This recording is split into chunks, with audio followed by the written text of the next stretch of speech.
from the Prime Minister's vision of making life easy for the common man, of, reducing the burden on the common man. You did it in your budget last time by cutting the income tax rate, a bonanza for the middle class. What was the vision behind this? What did the Prime Minister tell you? How did it come about? Thank you very much for giving me this opportunity to interact soon after this major reform measure has been approved by the Council. And I thank every one of the ministers who've attended the meeting, the states, the finance ministers, and supported it.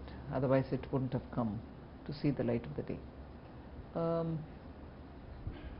the Prime Minister did announce it from the Red Fort on Independence Day. But even about 8 months ago, he called me once and had a long talk about how GST can be, revamped, looked at, and only from one point of view. He said, look, both from the point of view of the process and also for the common man, the tax rates, is there a way in which we can make it simpler? So I had agreed that I will go into it and come back to him. Then around the budget, when we were talking about many tax related issues, he reminded me about the work which has got to be done, and I assured him again that time that yes, the work is progressing and I'll come back to him.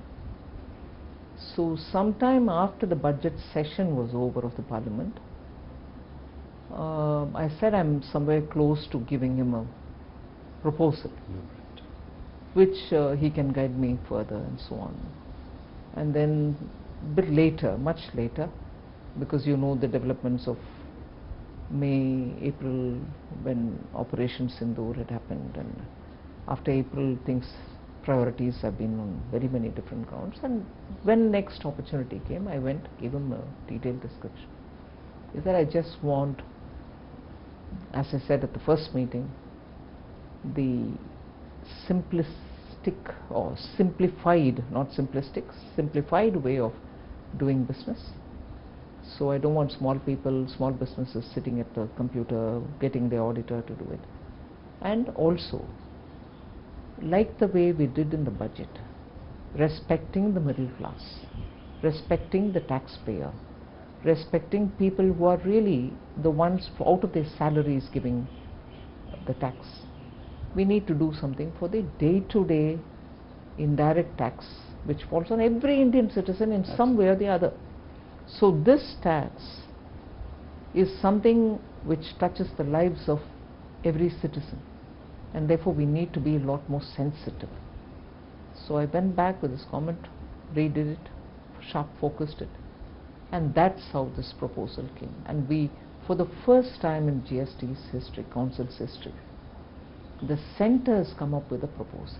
Till now it used to be the group of ministers which consisted only of state ministers. Yes. Never has the centre been a part of any GOM. This is the first time, both in the case of the compensation cess, where the MOS Finance, central government, was the chair to decide how to handle the closure of the compensation cess, and a comprehensive proposal as regards GST being given by the central government. So it's unique in very many ways. Every rule of the House, of the Council, had to be looked at afresh, yes, even to put the proposal. Yes.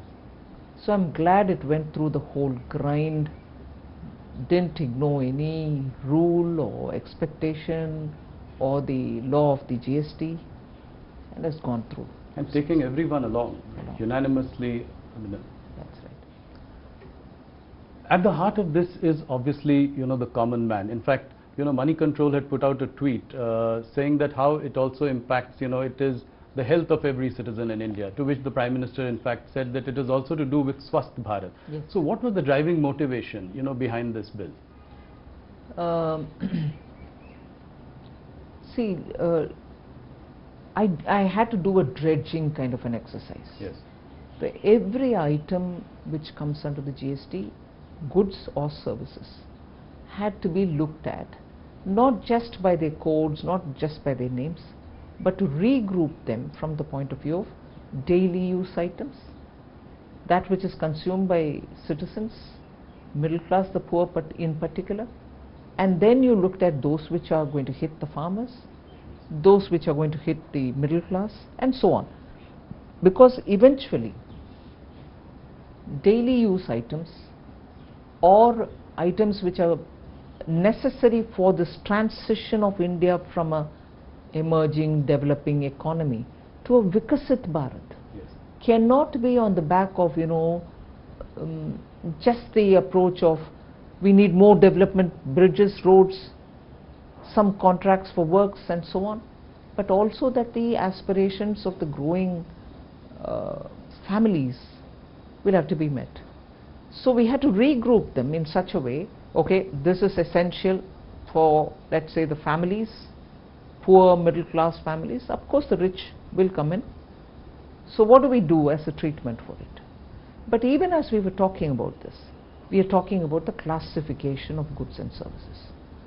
I, without any hesitation, will bring that example of the popcorn. Why am I saying hesitation? Because I was pilloried on it. Yes, absolutely. But that tells you the problem of classification, where we brought in a system, no doubt, which was an improvement of over the pre-GST era, where every state defined its own and had its own rate and so on. So GST in 2017 was an improvement over what was earlier, but it still required some more simplification, and that's why this exercise. And in the case of the popcorn, it led to a lot of litigation, courts coming up with different kind of voices, and states losing revenue because of the classification being different. People chose to have the higher taxed sugary chocolatey popcorn shown in as a salted popcorn, because that has only very little tax on it. So this arbitrage because of classification had to be overcome. So even as I'm grouping for families their day-to-day items, this thought of what the classification is causing as a problem also had to be addressed. Like that, I think it was one of the, for me it was a fascinating exercise. It was rigorous, it took a lot of my time and time which would have gone in for something else, but I think this was absolutely rewarding an exercise, because you brought in that temperament which is so important, that citizen looks at these things in one particular way, revenue is not the consideration. So that helped us.